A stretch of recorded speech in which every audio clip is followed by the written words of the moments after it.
off me. Get your cooties off me. 400 degrees in here. It's really hot. It's hot in here. I have my Stay Cool. I was so red. I'm still red. A little bit. I flush very easily. Hot Hello. flash, you mean? It's not a hot flash. It's actually hot here. It's really hot here. It's really. You just said it was hot here. I know. Anyways, hi everybody. Hi. Hi. We're gonna fight now. That's what we do. We fight on the internet. No, my hair is totally up off my neck. Got up off her neck. I have like a cold thingy. She's got the thing full of that slimy gel and stuff. That's that's slimy. so sexy. There's nothing slimy on the outside. It's fabric. There's nothing. It doesn't feel slimy to you? No, it's not slimy. It feels slimy to me. There's not. It's water. There's nothing. Slime Anyways, water. It's like a cooling thing because I was dying. She was dying. Look, we got rid of the shit back there. Yeah, it's gone. Are we tippy? The rest of our house looks like shit right now as we're rearranging things, but still. I feel like the camera is like. Does that look more upright? I feel like you're worrying too much. I feel like, is it the wall hanging that's crooked? Something is crooked. All right. We're just bent. It's fine. Hi, everybody. How you doing? My face is. I am blotchy and pink. Anyways. I think I can see this better. You got it set up in such a way. Don't ruin the magic. I forgot to make it big, babe. Can you see that okay? Yeah, that's better. I had to make it 150% for I can read the comments. To read them without my glasses on. Yeah, that's true. Because the camera's at just the exact right angle. Yep. Anyways, I missed all the comments. I was so distracted by just how pink I am. My girl is pink today. Yep, she's pink. Oh, thank you. Happy Mother's Day to the group, Sophie. too. Yes, happy Mother's Day, everybody. The magic of the camera. You can pretend everything is perfect. I mean, in theory. We've been tidying up today, so we rearranged a bunch of things. We decided that the first heat wave in this area was when we were the best day to get things done. Start futzing around the house. Yeah. Yeah. It wasn't necessarily the smartest plan. We're so smart. Yep. Don't forget to make it big. Wait, that's what she said. Oh, I was like, what are we talking about? Oh yeah, making the text. Big. Somebody's getting double audio. I don't know why you would be getting double audio. Let me double check my mic settings. That's really strange. Do you have it open in 2 tabs, maybe? Sometimes that happens. If you accidentally click another tab, it can just reopen it. Yeah, double check. I have it fine here. Ooh. Only one source. The shadow reader is sunburnt. Oh, got to spend the day at an air show. Fun. Nice. I have never been to an air show. You haven't? I don't think so. We have the We have driven past while the air show was happening. Like if there's an air show going on over here and you drive past, you get to see some of the shit as you go past it. But I've never actually been to an air show. Yeah. Took the kids on a field trip. Took the kids on a school trip one year. It was hilarious. Took the kids on a school trip to like one of those historical villages, like a pioneer village type place, right? And there was an airport like right next door to the park, for want of a better word. And they were having an air show at the time, so all the kids were just like. And of course, you're taking the kids. It's a school event, so you're taking the kids from area to area to listen to the little talks and stuff. Yeah. And the kids are just like. So I got to sort of vicariously see one over the trees every now and again. That's the closest I ever came to an air show. Oh, that's cool. Yeah, sounds like it'd be fun. Argentina. Hello, Argentina. Oh, we had Spitfire planes flying on their way to London here. It's always an amazing sight. See, we used to get that when I was in St. Thomas. There was London Airport, London, Ontario Airport. They used to have an air show somewhere in that vicinity, and sometimes you would see the planes flying up from the States. They'd cross over our area. Nice. So they would what they would do back in the day was they would track all around all the populated areas to remote. By the way, the air show is coming to town this weekend, and yeah, because they just fly them up. They don't throw them on a truck or anything. Oh, yeah, that's crazy. The Blue Angels would go by, and they would do they would practice like going around flying over town. Well, yeah, the Blue Angels were always out. Washington had an air show every year. Sophie kept misreading burn as bum. I think that's your brain every day, Sophie. I think that's true. I think I can take this off now. I feel like a little more normal temperature. Oh, I'm still pink though. Blue Angel stole the show, and the F-22 Raptor stole my heart. The pilot signed my shirt. Nice. Yeah. How dareth you? I am innocent, I tell you. Yeah, no, I don't believe you, no. We have one every year before a huge fireworks show to kick off Derby season. Oh, Derby season. Derby. That's horse racing, isn't it? Yeah. Right? Cool. I don't know. Kentucky Derby, right? Derby? I guess. It's horses. It's a horse thing. Are we right? Yeah. Is it horses? Chrissy says, hello all. Lisa, could you please give me a good suggestion for an easy read tarot deck? I want the images to speak to me, and I'm new with tarot, always used Oracle. Peggy's deck, actually. My deck. Well, okay, Universal this is Weight. from a just learning perspective. It's a really great one. It's called the Practical Tarot Wisdom with the Universal Weight. Yes. And it's got the meanings written right on it, but it's a classic Rider Waite. That's not the only one. Other good readers. I think the Tarot of Oneness is awesome. I think that This Might Hurt Tarot is awesome. Good Karma Tarot is awesome. I have a whole video on like my favorite beginner decks. So you could check that out. I've got lots of recommendations up in there. Sorry, I forgot you guys are in Canada. Up, Sophie. Yeah. Are your eyes watering? Yeah. Is it the fan? Oh, we've got the fan blowing directly on me because I can handle no heat these days. Like I get a little hot and suddenly I'm getting up from it because I'm going to move that fan because. Is it blowing too directly on you? Well, it's blowing directly on the one spot where I don't want a lot of air. It's blowing directly on my knee. Oh, okay. She's going to fix it. Gentle Tarot. I'm blocking most of the air that could be getting to you. I feel like Gentle Tarot is wonderful when you're working with the guidebook, but I don't know imagery wise that it's the best one for beginners just because I feel like some of the imagery kind of a lot of the imagery goes its own way. Well, hello, Kay. Welcome. Yeah, why RIP Canadians? Yeah. What are you trying to say?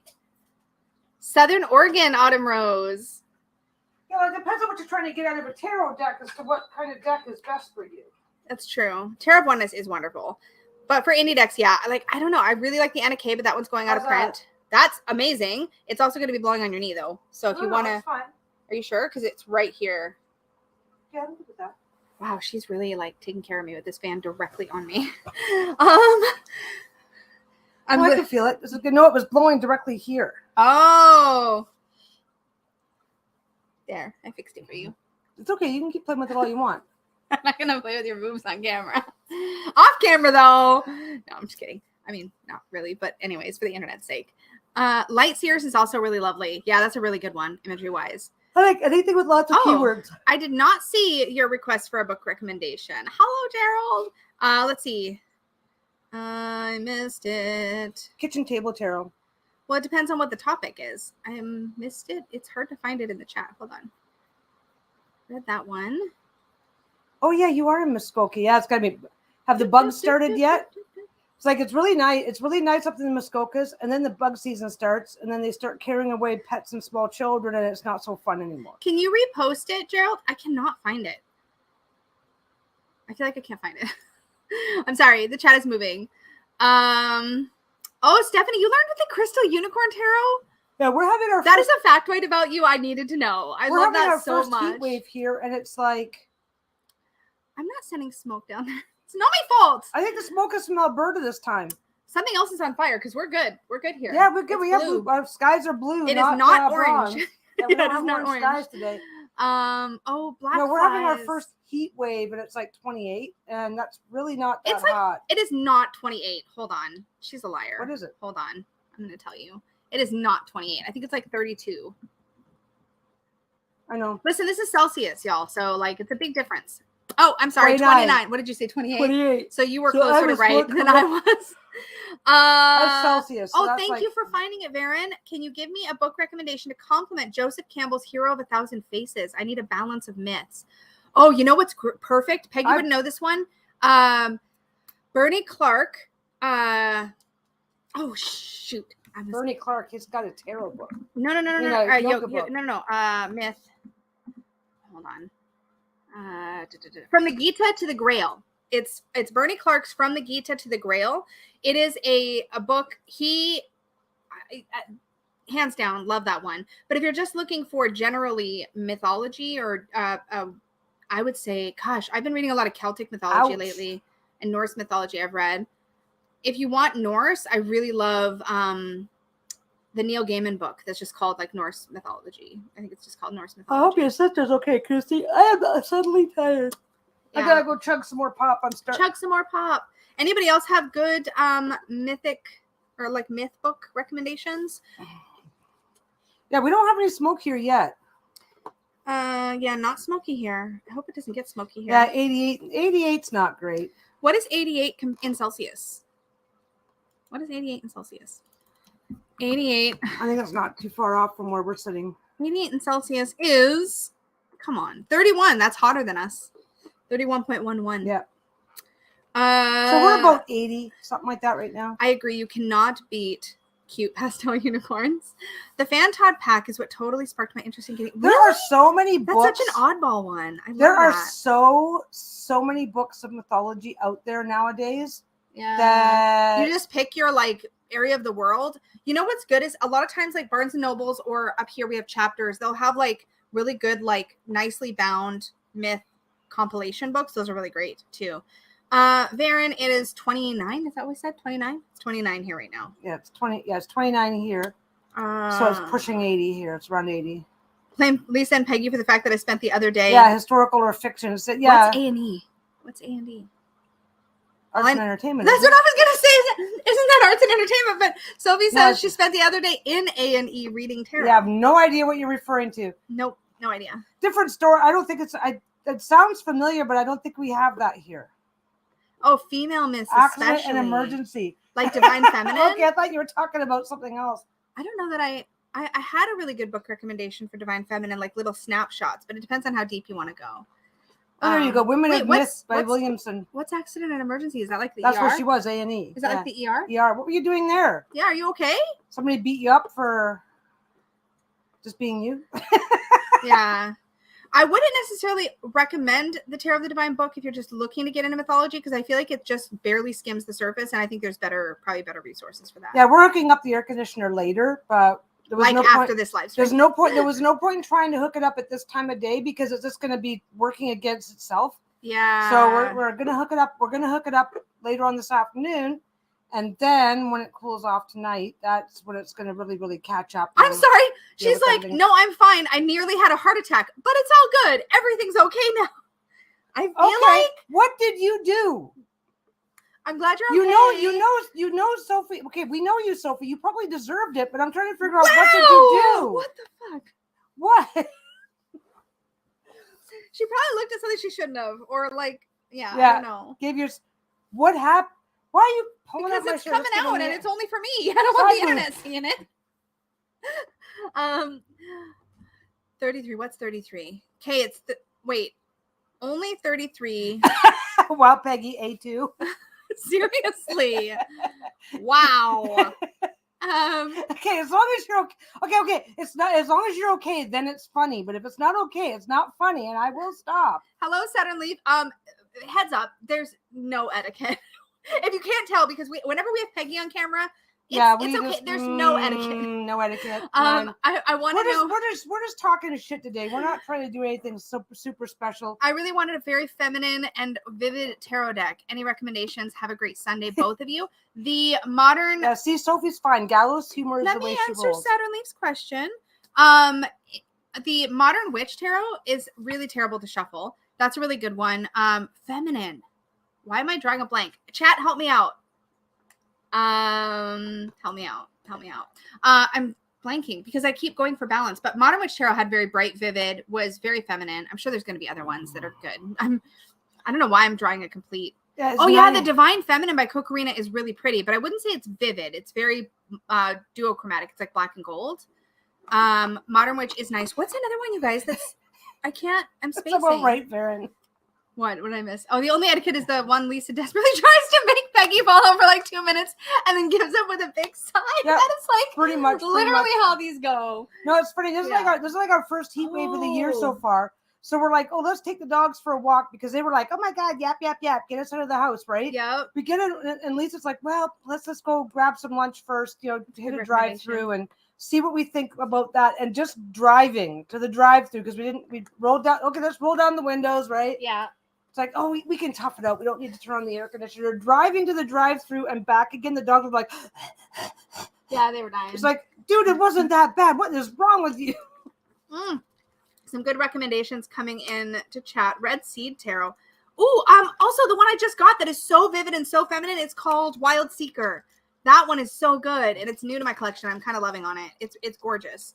Lots of vivid color. The other one another one that's good, I just realized, is Rainbow Heart Tarot.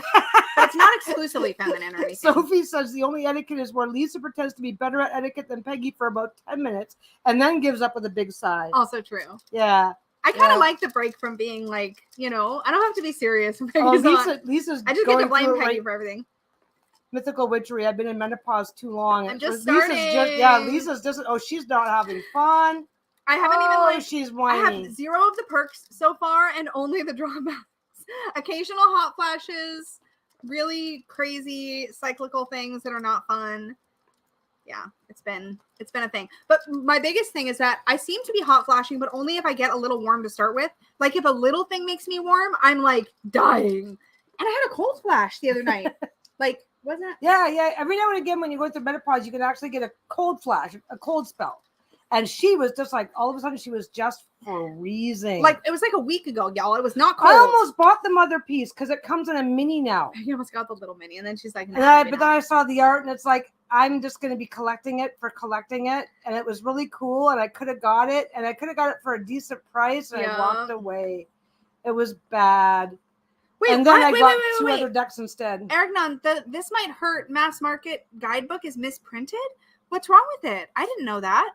My copy that came in the special edition, which should be the same as the mass market edition. Oh, no, I guess it is different. It was printed with edging. But, I would assume the guidebooks are the same. Is it one of the ones with the weird green pages? Because I saw a couple of those were out there. Do all of them have that? I'm so confused. I would love the skinny, though. Let me know. Let me know the scoop. Looking for a copy of Woman Who Runs with... Oh, my gosh, Gerald. That is such an incredibly good book. That is so good. I love that book. I almost bought a second copy because I have the little small regular novel paperback size. And the font is so tiny, I cannot read it. So I wanted to get the bigger format.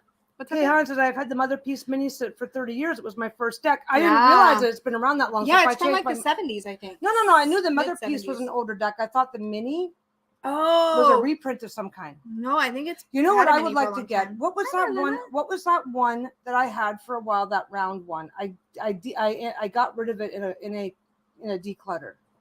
Did I give you one of my round? I think I gave you a copy of the Gorgon Tarot. No, not the Gorgon. The Gorgon was just. Yes, I'll get my wallet out of my pocket now. It was in my way. It had to go. That's why I can't have nice things. It's true. You've never read it? Oh, it had keywords all around the outside. Oh, the Accurate as Fuck Tarot, or Accurate AF. And it's different now. One? Yeah, that version of it, you can't get anymore. Well, I don't want that one. It was too big. You would love a mini of that. If that came, I would love a round mini, but it's got to be something that I actually enjoy. Well, you got lots of minis you don't enjoy. You just keep because they're mini. I just keep them because they're mini. So why would it matter? I don't know. She bought, oh my God, y'all. She bought two mini decks when we were in Portland. Unicorn Fam, there's a haul coming in a couple of days. So keep your eyes out for that. But Peggy bought too many things. You got past where I wanted to look at. Oh, I'm sorry. You need to raise your hand if you want to talk in this chat. Peggy, you need to raise your hand. Yeah, I get talking. I just talk. She has to, or I'll never shut up.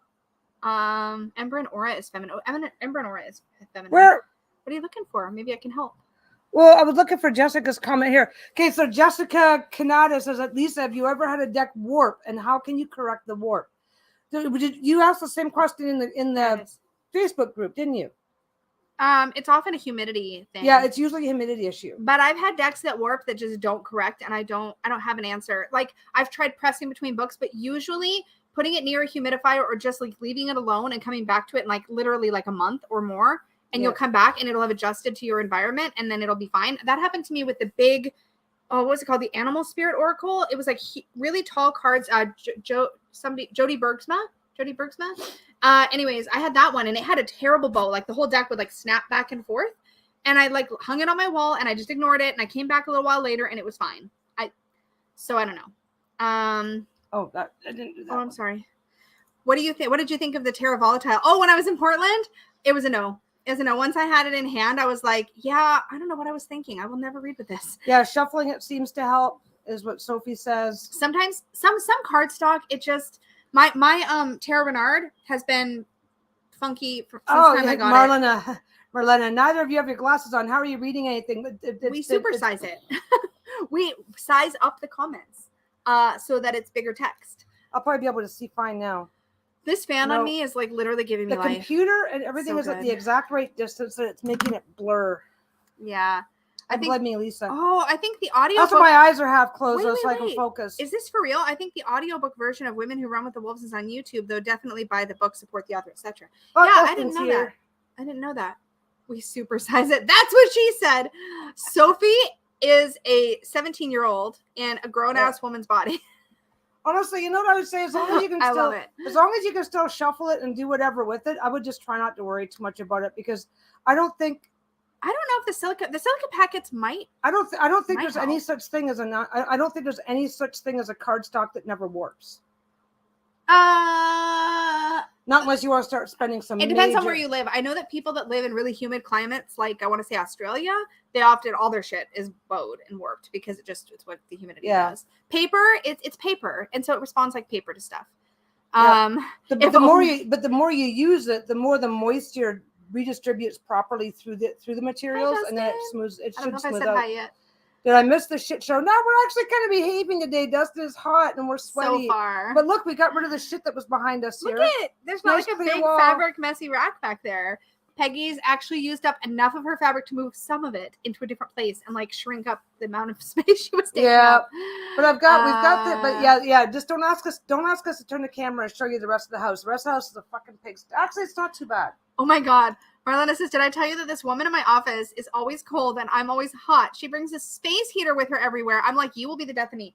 I cannot recommend these things enough. If you can find someplace that has them, these are freaking amazing. They're like a piece of, it's like a tube of fabric that is filled with, what is this filled with? It's like that plant silica gel. Silica gel. So it's completely, when it dries out, it's just like little teeny beads, and then you soak it in water. And you like wear it around your neck and it cools you down so nicely. These are how I survive when it's really, really, really hot and I cannot get cool. These just make a huge, I've slept with these occasionally. They make a huge difference. Okay, I only use this shit. I am not recommending you strangle your coworker. I'm like, you need one of these to deal with your coworker. Flip it over. Okay, if someone, like, how old is this coworker? My God, for somebody to be that. And cold? You're like, is the My hair is like, well, you're in like Florida, so is that because the air conditioner's too cold, or because she needs to see a fucking doctor? Maybe she just doesn't have when you have less body fat, you're cold all the time too, though. Only if you're malnourished. No, not only if you're malnourished. I know plenty of people who were perfectly healthy, but they just ran cold. Like some people run warm. I run warm. Other people run cold. Oh, you run bitchy too. But you run assholey, but I'm not pointing that out, am I? Well, wait, I just did. Anyways, whatever. I said bitchy once and you went, yeah. So that's you how went it straight works. to bitchy. Just like I'm just proving your point. Yes. I'm here to make sure that you don't make yourself look bad by underscore. I don't know. I'm saying some bullshit. I have no idea what's coming up. I don't care if I look bad. What's going on here? I don't even know what I'm saying anymore. Can you all feel the love? What's happening? Yeah. I'm convinced that people that are cold all the time are actually reptilian. Have you heard of the Silurian? Oh shit! No. Silurian hypothesis. Oh, I just come across this one the other day, and it's funny because is it Cerulean? Cerulean?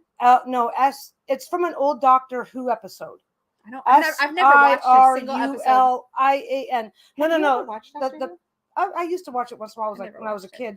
Basically, okay, so the Silurian hypothesis, and it's really it's really interesting because somebody just kind of did the big thinking and went, okay, so the oldest rocks that we have are like 1.8 billion years old, but the Earth itself is 4.3 billion years old.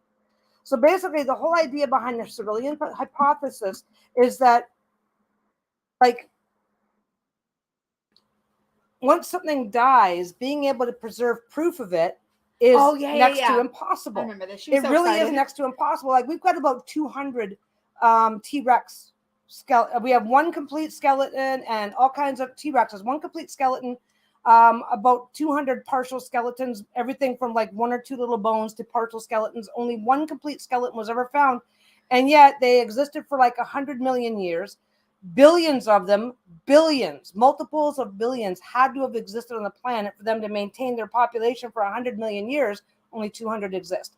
So the Silurian hypothesis is that during the age of dinosaurs, it's entirely likely that an entire civilization, intelligent civilization based on reptilian creatures, could have developed, evolved, thrived for however many years, and died off without leaving a single trace behind. And the oldest land masses are only about 1.8 billion years old. Most areas are way younger than that. So the whole Silurian, and like I said, it was named in honor of a Doctor Who episode.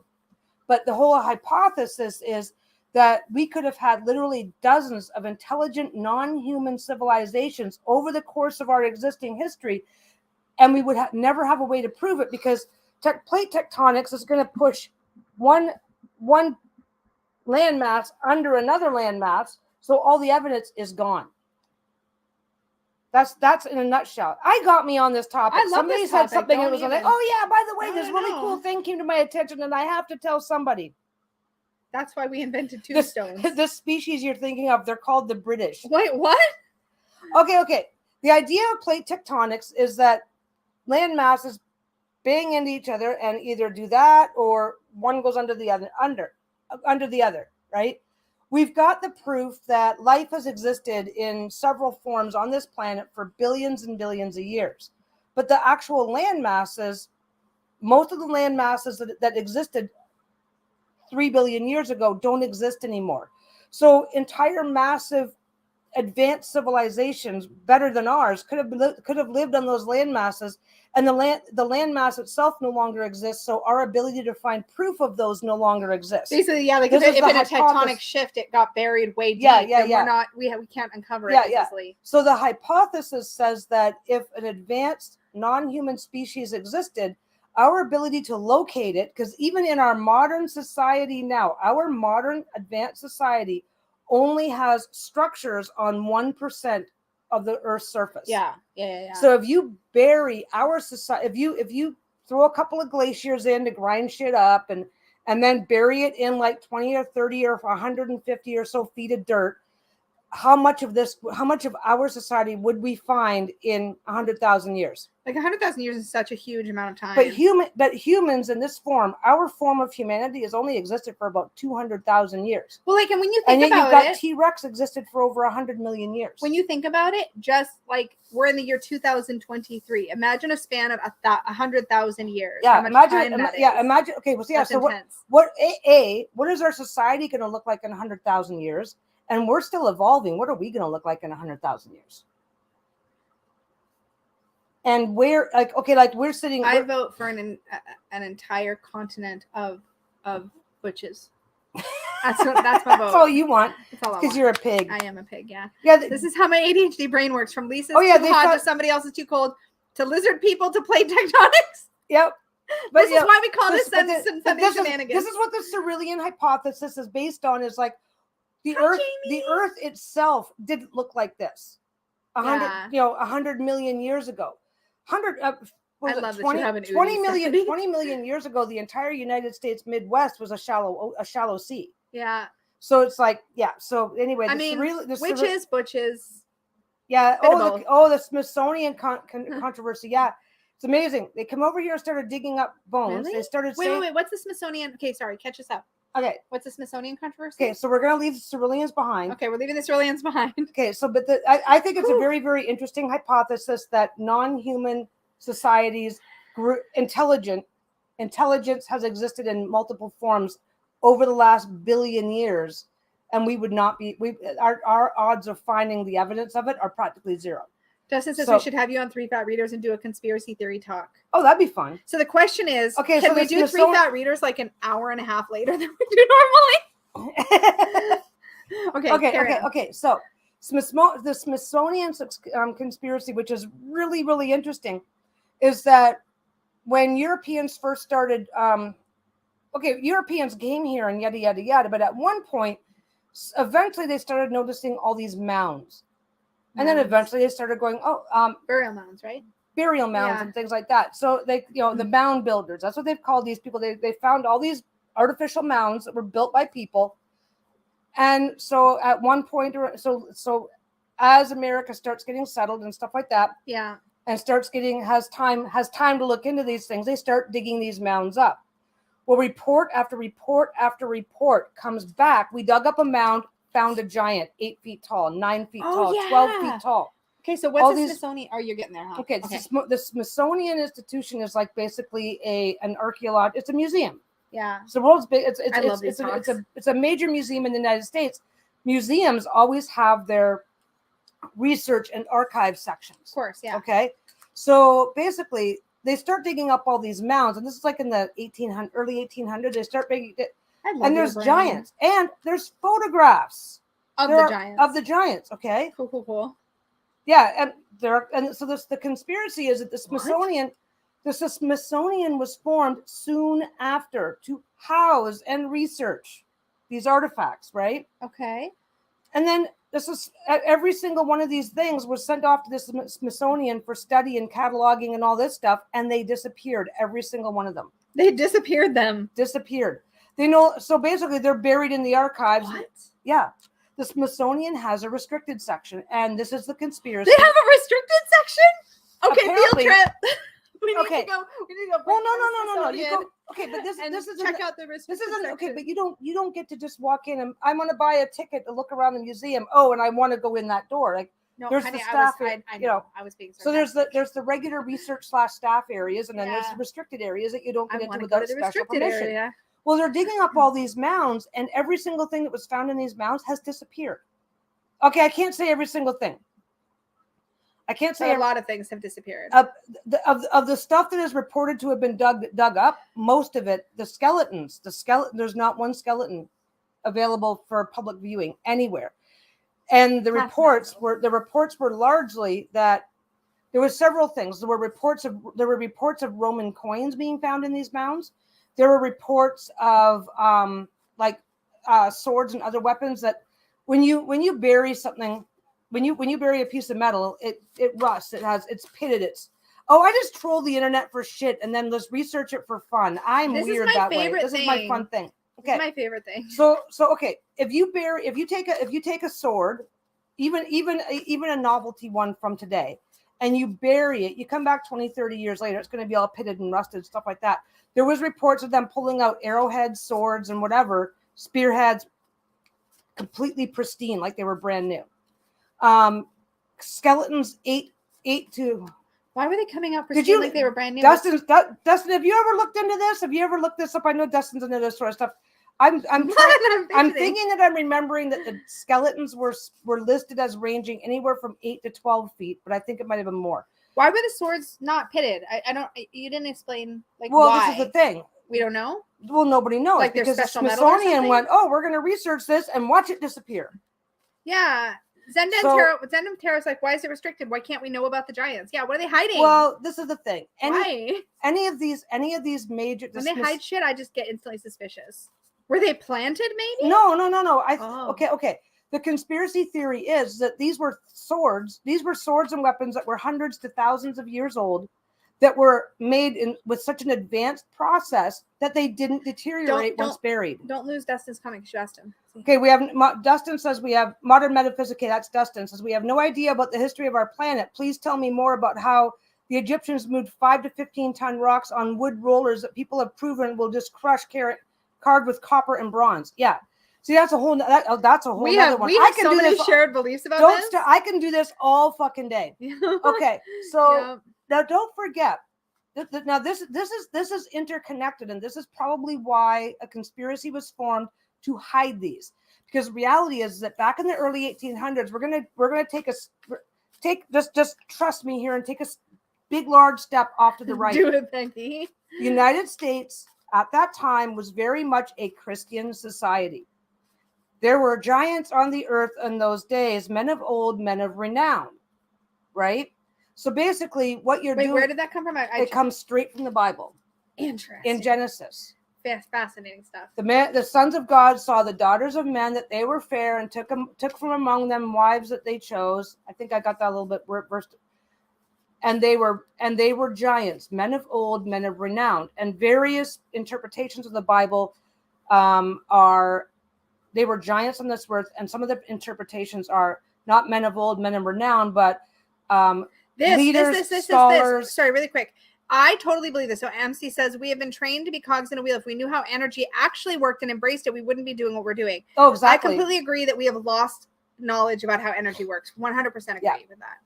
Okay, but let's get back to Christianity, okay? Okay. Now, the biggest problem with proving that giants existed from a biblical perspective, from a Christian perspective, and at that time, we're neither supporting or disproving Christianity. That's not what this is about. No. But the reality is that, you know, like the entire cities, New York City shuts down on Sunday so everybody can go to church.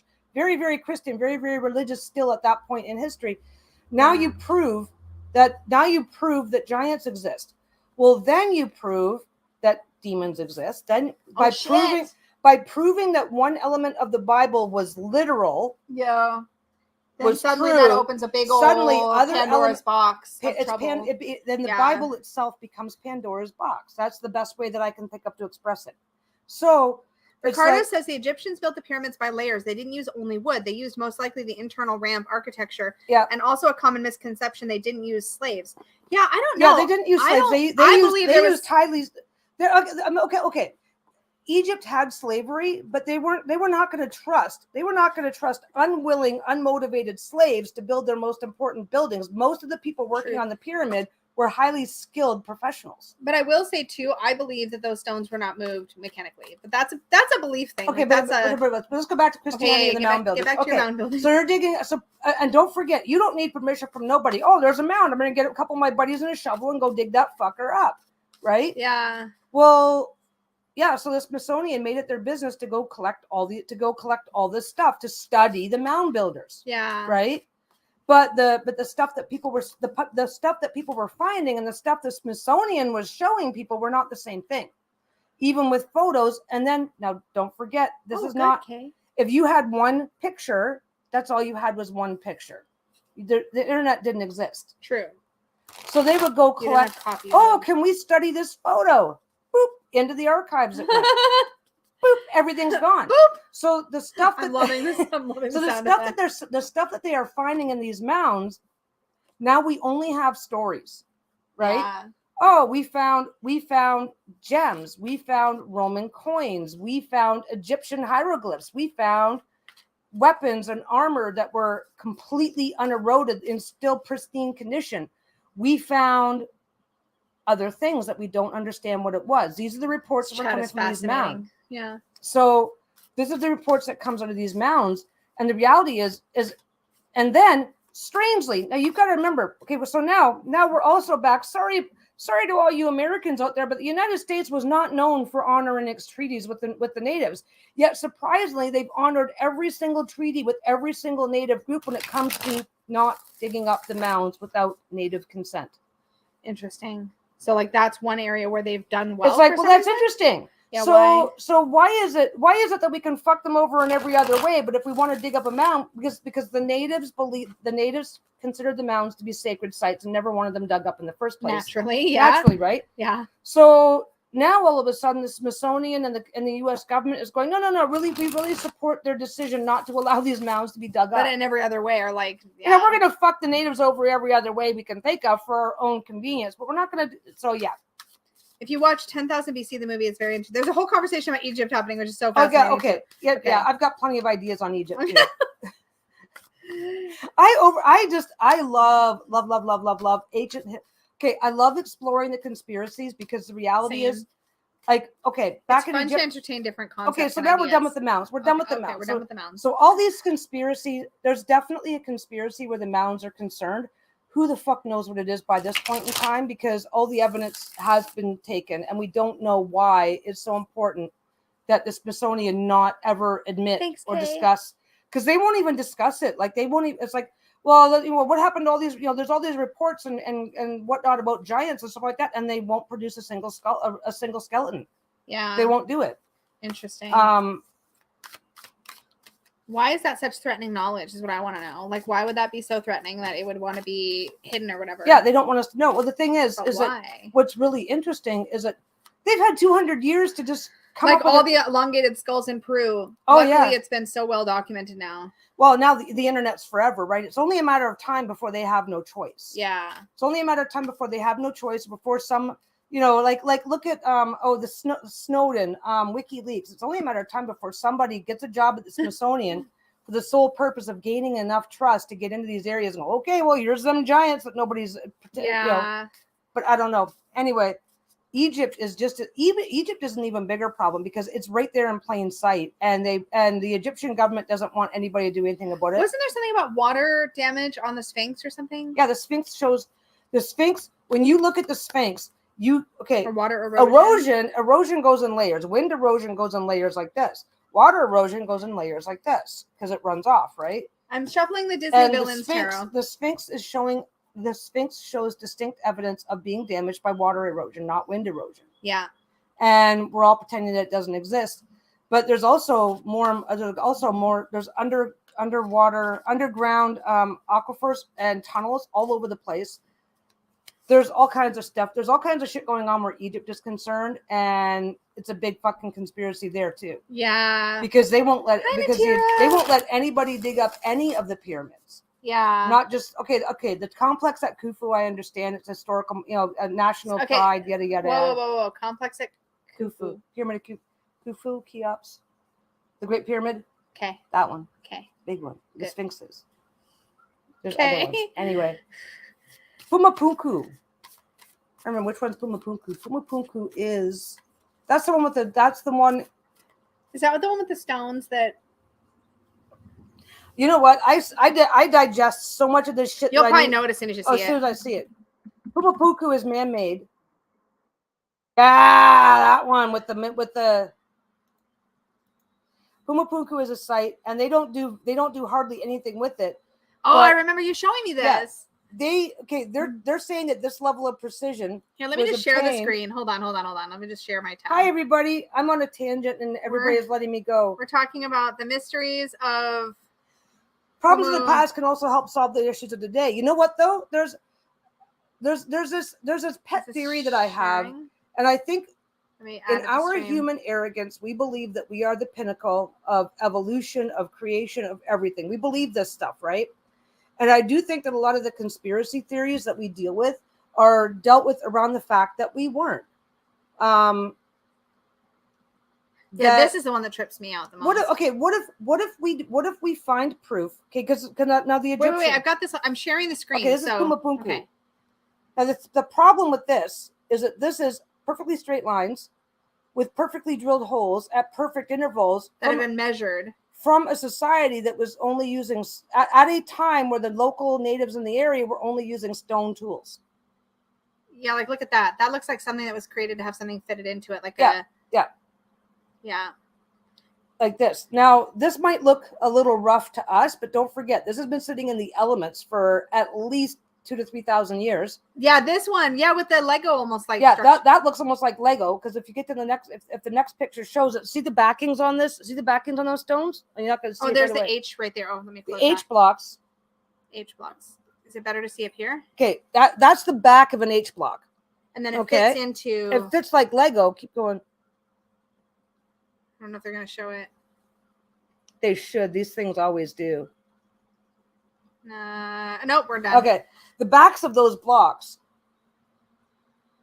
fit like Lego into the fronts because the front of the blocks have slots. Yeah. And there's the H. They're so precise. That's okay, but here's the thing. Okay, but just like the biblical connection made the people in the 1800s not want to hide what was going on with the mounds in North America. Now imagine, because don't forget, every single one of these megalithic builders, every single one of these civilizations that built on this scale, every single one of them said that they were taught to do so by their gods. The gods came to us and taught us how to do this so that we could, and then they took over as our kings and our leaders. True. Okay. Now, what if we discover, now it doesn't have to be non-human, it doesn't have to be the Silurians, right? But what if we discover that there was a human society, what if Neanderthals were like 100 times smarter than we think they were, and we served them? Yeah. So what if we were their servants, their slaves, their pets? What if we were something, right? Yeah. And then whenever the species, society, we don't know, but every single one of these major societies that built pyramids and built megalithic structures, every single one of them that have left a history behind has said that, yeah, Imhotep, convinced he was an alien. Have you looked at the skulls of the leaders? Like, they're elongated, right? The thing is, every single one of these societies said that they were taught that this knowledge was brought to them by the gods that came from elsewhere. Mm-hmm. Now, elsewhere could be just okay. Take a big leap of faith with me. The cargo cult. Remember I told you about that a long time ago? Yeah. Okay. During World War II, and all the planes are flying around, during World War II, a lot of uncontacted civilizations were finally contacted for the first time as soldiers were moving around doing their thing, right? Well, in this one area, the native population who had never contacted civilized society, well, I guess us, before, we're watching planes flying overhead and stuff like that. And so they were building shrines and they were building planes, like obviously not functional, but the whatever. And when they finally got to meet the soldiers in those planes, they thought they were gods being sent from the heaven to help them. But they were building effigy planes. They were behaving. Yeah, look at that. Okay, let me share it. Hold on. I gotta figure out how to share it. Yeah, that's a good one. Dustin sent us this, so hold on. Let me share. This is the problem: is that when you start looking into all this stuff, sometimes you have to like, oh, that's interesting. That's interesting. Oh, that's the interesting. There it is. Okay. Yeah, stone tools. There's no way. Like, that had to be laser cut almost. You would think. Yeah, we can barely do that. Yeah. What they do right now at rock quarries is if they want to make what they'll do is they'll. Oh, wait. Let me make sure it's on the screen. I just realized. I'm sorry, you guys. We were talking about it and we didn't share it. Okay, there it is. Okay, see that? This is like This is like what, 2,000 years old? Yeah, they didn't do that. I know. I'm sorry. I fixed it. It. Anyway, every single one of these societies that is credited for doing this stuff told them that they were taught to do so. Either their gods did it for them or they were taught to do so by their gods. Who were their gods? Well, if we have to acknowledge that he sent me another one. If we have to acknowledge that these groups were not capable of doing it themselves, then we may, if we start acknowledging the sheer bizarreness of this shit that's out there, then we may have to acknowledge, well, if they didn't do it, who did? Yeah. Who were their gods? Was it other human society? Like I said, the cargo cult. Was it? What's this one? Was it other groups of humans that had just was it a more advanced group of humans coming into a less advanced area and being mistaken for gods? Were they from outer space? Where the fuck were they from? But you don't do that. Stone chisels don't do that. That's a saw. That's some sort of a saw. There's no way to have done it otherwise. I like the previous one, but yeah, saws would have to be diamond tipped. Yeah, they are going through. They are sawing through materials that we can barely handle now. Yeah, like here's this one. Let me put this up on the screen. Hold on. This has been going on for 10,000 years. Yeah, let me make this one bigger. Yeah, saws. It's granite. That's granite. Yeah, like this was not done. There was no method known that could do this. So it's like, so what if it turns out that we were just their servants? Yeah. Well, that's a pretty big kick to our fucking collective human-centric ego. It's true. I think things that I 100%. And I think that's exactly what's going on. I think that our thinkers don't know who the fuck this knowledge came from. And I think they know that the local populations were not capable of it. They did not have the level of skills needed to do it.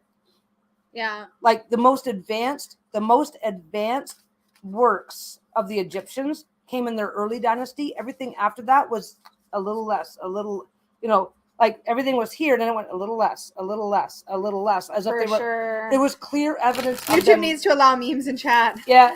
There was clear evidence. There was very, very clear evidence that throughout the Egyptian empire, Egyptian history, that they were losing skills, not gaining them. Yeah. Same with the Greeks.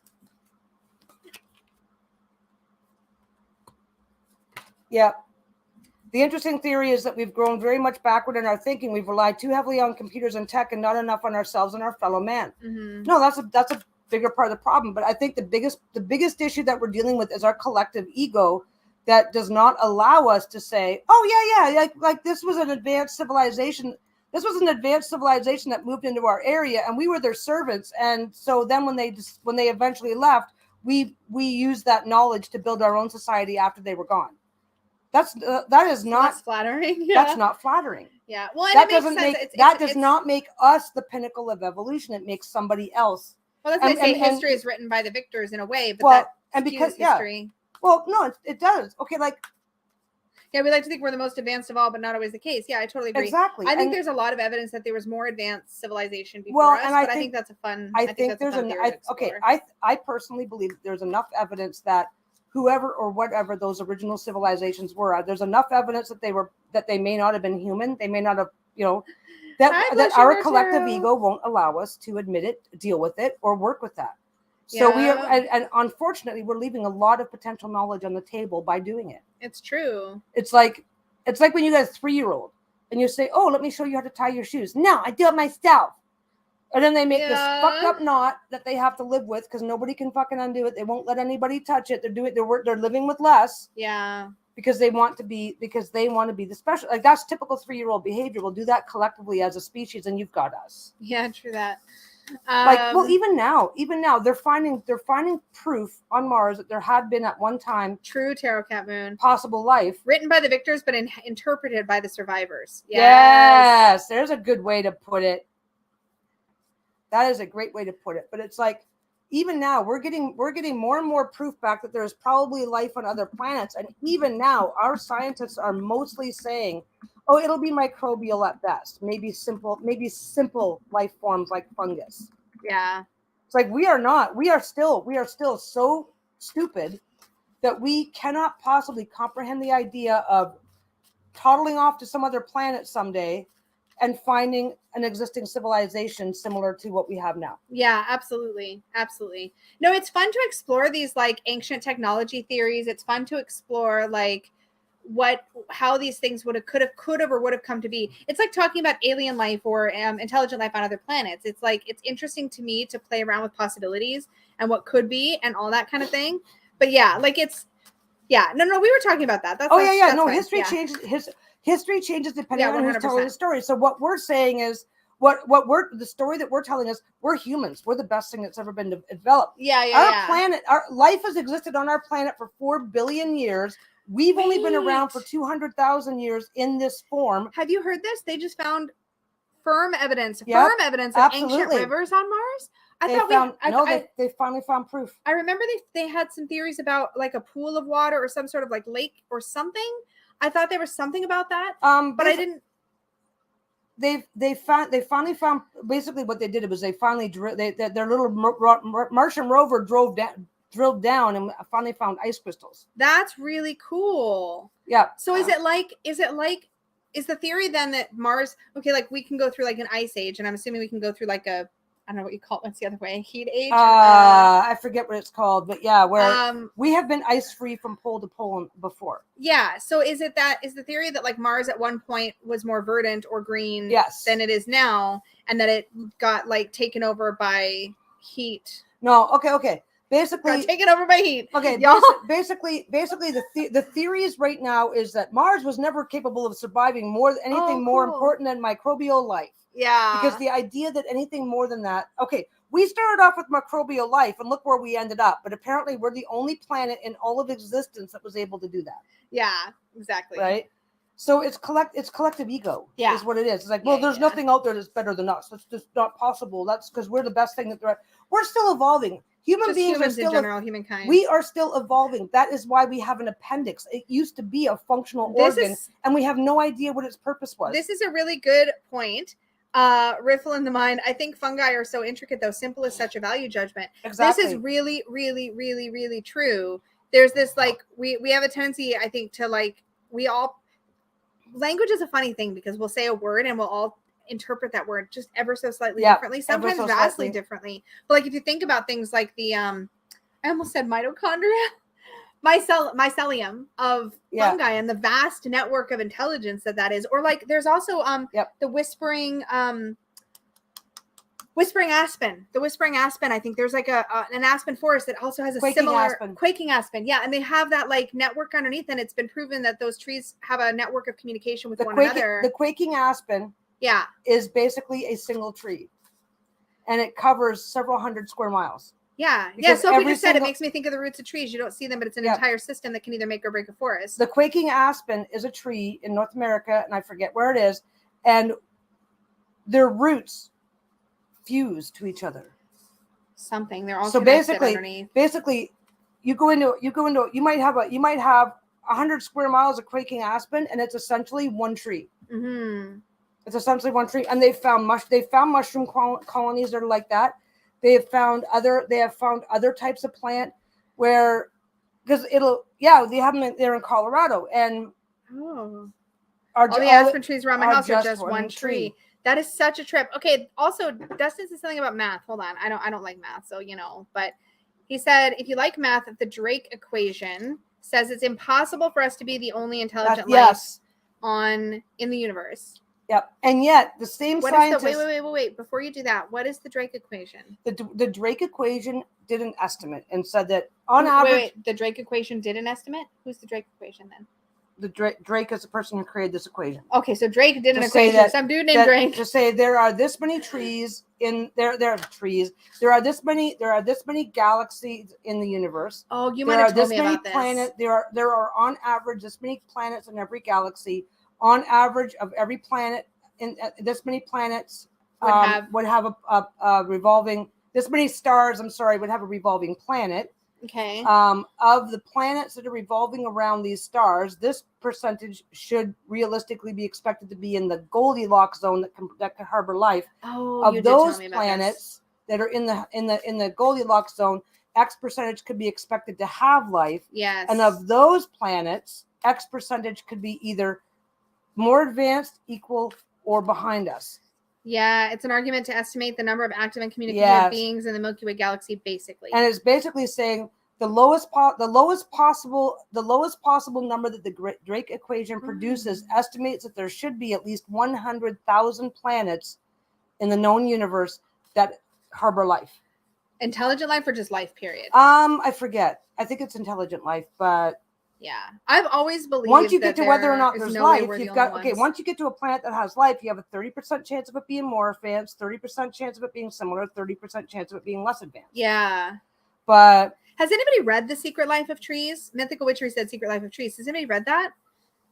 Intelligent Life, I believe, says Sophie. Oh, yeah. Dustin says when you see the aspens change color in the fall, you can see which trees are the same tree because they change to the same color. Oh, okay. Okay, that makes sense. I don't even know that we have aspens here. Yeah, I don't know. It's something we'd have to look up. Wait, we have aspens. Aspens are the white ones. I'm thinking of birch. No, those are birch. I'd have to look up. But there are several types of trees that it's been discovered that when you get trees and plants that even when they grow from individual seeds, their roots as they meet each other, they merge and fuse and essentially become a single organism. That's not much different than like tree grafting, like apples. It's started a band called the Drake equation. Did you all know that apples, if you have like, I don't know, a Granny Smith apple tree, it won't, okay, if you plant a Granny Smith seed, it won't grow Granny Smith apples? Like apple trees, they don't breed true, and I forget what the word is when it comes to plants, so the only way to get the same apple off of the same tree again and again and again is that they graft it. They graft onto them. Sorry, I'm spitting on myself. I got excited because it's like, to me, that's the same thing as like root systems merging. To me, would be the same sort of concept as grafting, but just done naturally in nature. What am I trying to say? Yeah, it's to do with the genetic threads, even if it's... Who wrote The Secret Life of Trees? I just saw this book literally on the shelf. The Secret Life of Trees. Well, Peter... Hold on. Peter Wallaben? What they feel and how they communicate. Discoveries from a Secret World. Yeah. I've heard about this. I almost picked this up in Portland, actually. It was on the shelf. Oh, look at y'all coming through. Amazing. I didn't even need to look at it. Wait, what's Colin Tudge? Is there another one? There might be another one. Well, look up Colin Tudge. It's a unique enough name. Excuse me. Oh my gosh. My eye is itchy. Okay. Colin You itchy. Touch. Secret Life of Trees. Oh, there are 2 different books with the same title. So the one I saw was the other one, the Peter Wallaby one. This one is Penguin UK. The first review says, this is adorable.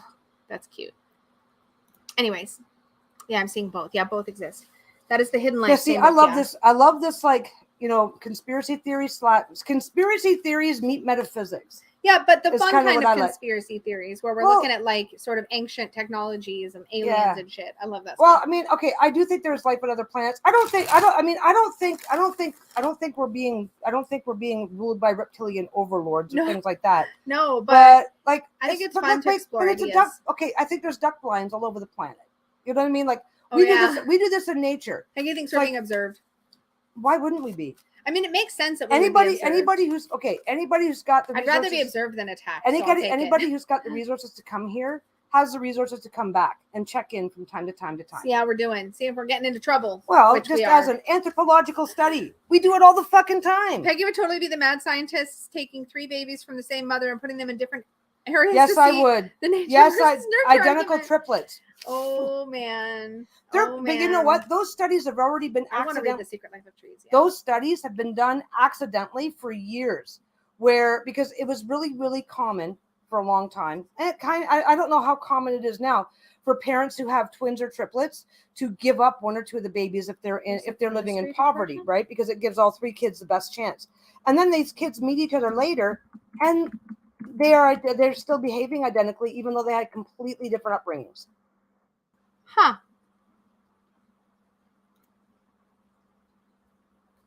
You look it up now. There's an illustrated version of The Hidden Life by the David Suzuki Institute. But yeah, no, there's been studies. There's been studies where the parents get divorced. Each one takes a kid. Where the parents are living in poverty, they give up the extra kids for adoption because like I said, it's the best way to do it. And every single time that they've had a reconciliation with these kids to bring them back into each other's lives, they found it's been astounding. And even when they're not identical. Yeah. But twins too. Yeah. Identical twins have been studied. It's been bizarre. Yeah. It's been, I guess, not bizarre. It probably isn't bizarre at all, but we certainly think it is. Yeah. But no, I love conspiracy theories because they're really, really interesting because there's almost always a kernel of truth to what's going on. Like all these conspiracy theories around, like I said, ancient structures and ancient civilizations. What's interesting is to explore the commonalities. I'm there for it. Yeah, the commonalities. Well, like almost every major monolith building society existed within the same 5,000 year period. Yeah. And used pyramids. Yep. So you got globally, these societies are building pyramids globally for a couple of thousand years at the same period of time. And their pantheons are similar. Yeah. Their mythologies are similar. Their histories are similar. The sun god. Okay, I get it. The sun, blah, blah, blah, blah, blah. Okay, it makes sense that the sun's going to be revered across overly represented in multiple cultures. With the moon. But why are certain animals universally associated with certain activities, certain this, certain that? Yeah. Like jackals and wild dogs associated with the god of death. Like, come on. Didn't the pygmies also use pyramids at one point? I don't know. Not the pygmies, but there's a society. There's an African culture that built just south of the Sahara, but just north of the jungle areas. So in that belt, and they were building pyramids like their structures were very much pyramidally designed, and their religious structures but they were using mud brick and stuff like that because they didn't have the resources to build them huge. But yeah, like, so for thousands of years in the same region of time, globally, they're building pyramids. Terrace farming, same thing. Oh yeah. The terrace farming is a global phenomenon that we ignore and pretend doesn't exist, and yet, but isn't it just sensible? Isn't it just sensible to terrace? No, because at the period in time that this was starting, it was starting in, I don't know how to describe this. At the period of time that terrace farming was starting in, say, Cambodia, the areas around Cambodia were still very much nomadic. When the Egyptians were using their forms of they were using a form of terracing along the Nile for some of their farming, but the areas around them were nomadic. So there's supposedly no real connection between these societies. So all these societies, so farming in general was an activity done by the minority of human civilization, and yet they were all using the same method. How the fuck did that happen? Yeah, that's interesting. Like, how is that happening? I also believe, though, I do believe in a certain amount of human consciousness, like that we all tap into something. That's possible. Like, I think there's certain things that sort of connect us energetically. So that's a different theory. But like, so I think things like that can come about too. Because I think there's the metaphysical. We're tapping into something on the astral, or we're tapping into the astral plane. What's that? Akashic records, things like that, where we're like tapping in, right? Evolution equals progress. I don't think the human race could go backwards. It's like, oh fuck yeah, the human race can go backwards. Look at the Dark Ages. Like, we can definitely go backwards. But it depends on how you define that, though. Like in general. But here's the thing: turn off the power. EMP hits. Electromagnetic pulse hits, and there's no more electricity for the next 200 years. Hi, right? Ian. Where are we going to be as a society in 200 years if the things I know, right? If the things that we require in order to make our modern society function were to suddenly disappear, for even if we knew, oh yeah, this is coming and this is going to happen. Well, look what happened with Y2K. We were all panicked. Remember? Oh shit, yeah. But the thing is everything's going to get messed up. And we've got the proof of this. No. In 200 years, we'll be dead. But where will our kids be? Our kids are going to be banging fucking rocks together in the forest and praying to fucking whatever they can make out of branches. We're going to go. Hello, Jamie. We've already got the proof that human progress has been doing this for thousands of years. We've got the proof of it. We've got the proof of it right now. You go into Syria, areas of Syria, because Syria is still very much in an active war phase, right? And you go into Ian, I know. Everybody thought it was gonna just like something bad was gonna happen. Expecting a worldwide collapse, right? Yeah. Everybody was like going, "Oh my God, what are we going to do?" But nobody knew what they were going to do for the long term. They thought nobody had a plan that lasted more than 3 weeks. But the thing is, you go into some of these war-torn countries and see how they're living now. It's a definite regression from what their lifestyles were like less than 40, 50 years ago. You go into like areas of Afghanistan that are still being impacted by the war, Syria, like the Middle, like. Some of those areas, people have now regressed to living in caves because they're lack of access to. Well, they can't get out. Yeah. For whatever reason, they can't just pick up and leave. It's not safe. It's whatever.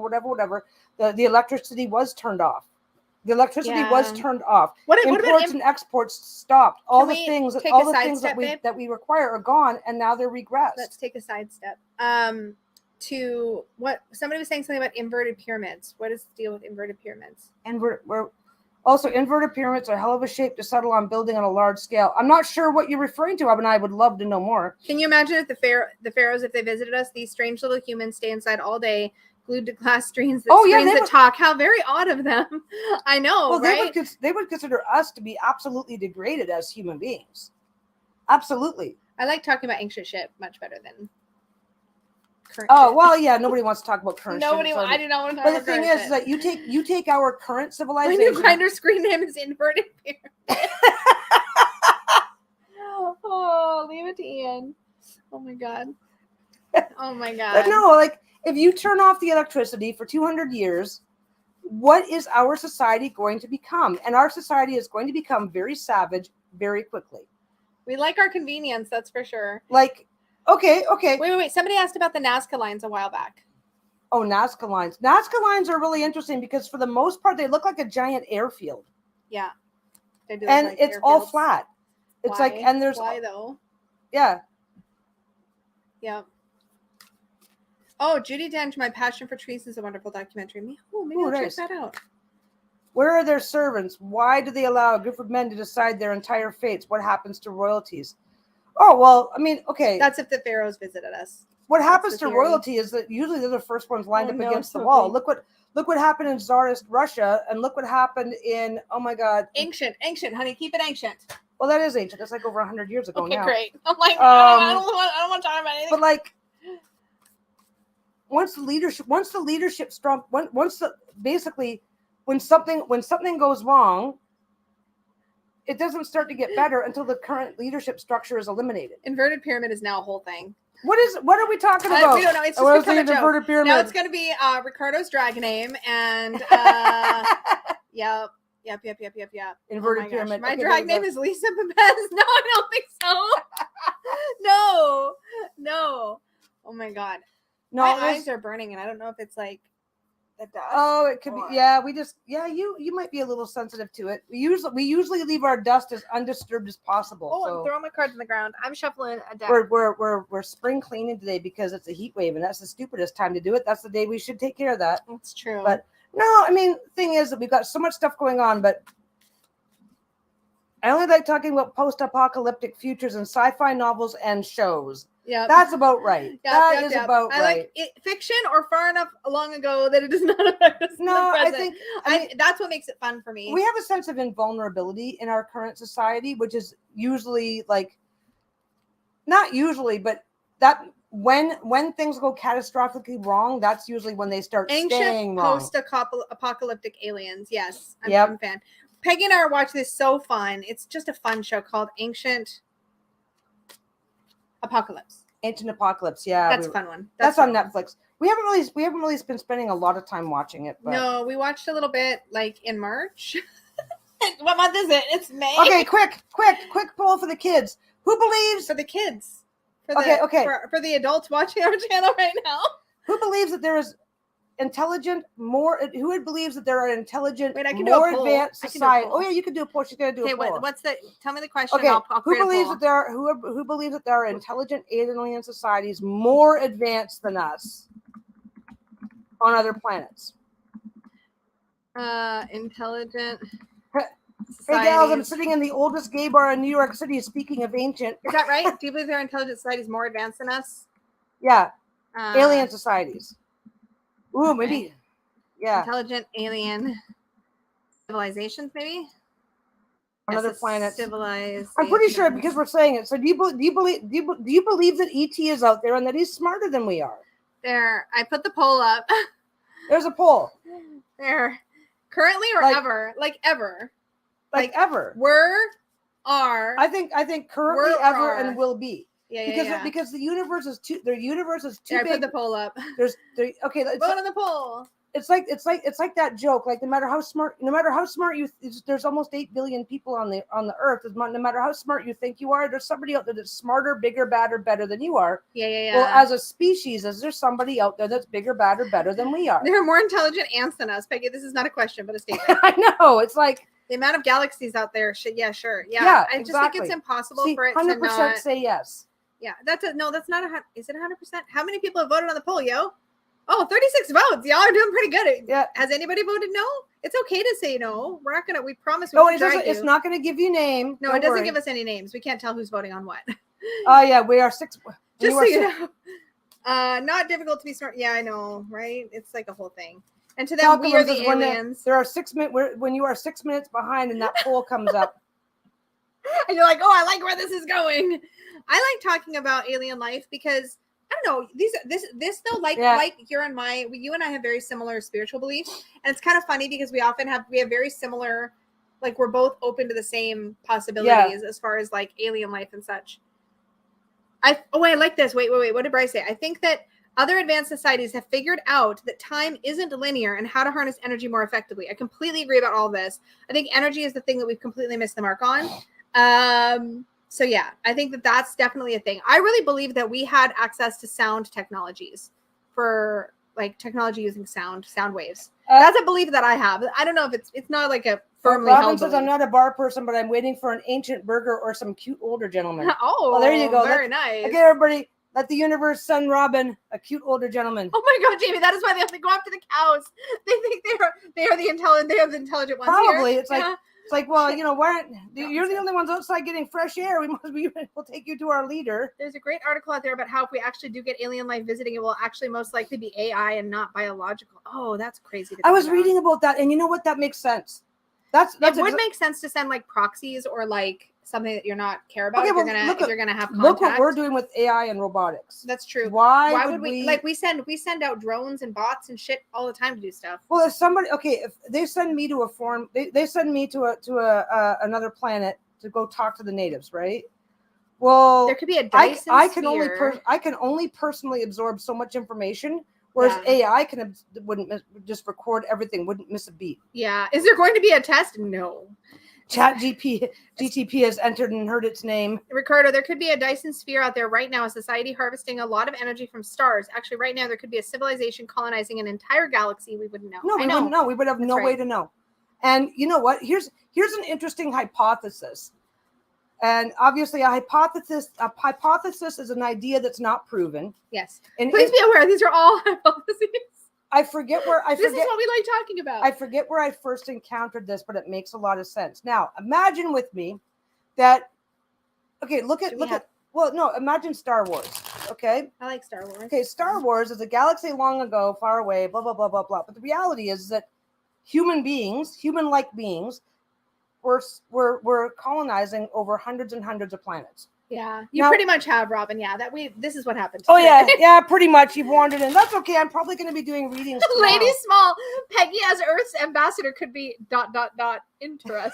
That would be a fucking problem, and we all know it. Oh my God! I'd behave myself. So I would make an excellent ambassador. We would have unicorns like that. Okay, but imagine this. Okay, imagine this. Human beings, whatever that means, colonize the entire fucking galaxy. So there are human planets, hundreds of us, hundreds of planets, right? But some disaster happens and they lose contact with us. Some disaster happens, they lose contact with us. Don't forget, we've got one entire ring in our solar system between Venus and, oh my God, I'd have to look at a map. Where it's pretty obvious that a planet exploded. Yeah. Okay. So we're like calling, so we're down. We're happily calling. We're either planet 1 or planet 100. We don't fucking know where we are in the grand scheme. 7. Number 7. Okay. Something happens and we lose contact. 7's badass. Right. So something happens. We lose contact. So the survivors of whatever happened are now stuck restarting on Earth, and we're somebody's desert island, is what you're saying. Yeah, like what if we are survivors trapped in a desert island and that are just rebuilding desert as best planet? We can, and now we've reached but because we went into savagery before coming back out, now we're like now our equally human but slightly different counterparts are going, guys, they de-evolved to the point where we have to wait. We can't if we bring them back into the fold now. It's like the prime directive, right? It's like, this is great, but we can't help them because if we do, it's going to fuck everybody up. Yeah. So we don't know. Our Earth is just a gas station on the highway of life. Yeah. There are so many hypotheses about who we are, how we got here, because from an evolutionary standpoint, we shouldn't be this evolved. We went from Neanderthal to us in one step. That's weird. How did that happen? Like, what happened in between? Like, and there's all kinds of theories about we were helped along. Have you heard the theories about there being different, maybe this ties back to something else, but different alien, there's this whole thing about like grays and reptilian and like, I don't know anything about that, but I heard somebody referencing it, or maybe it was a tarot thing. Well, but I feel like somebody's talking about like these different types. Is there like, do you think that there's? You know what? Okay, imagine. I just keep thinking of what's that movie with Will Smith? And what, Men in Black? Men in Black, and the whole he's wearing an egger suit.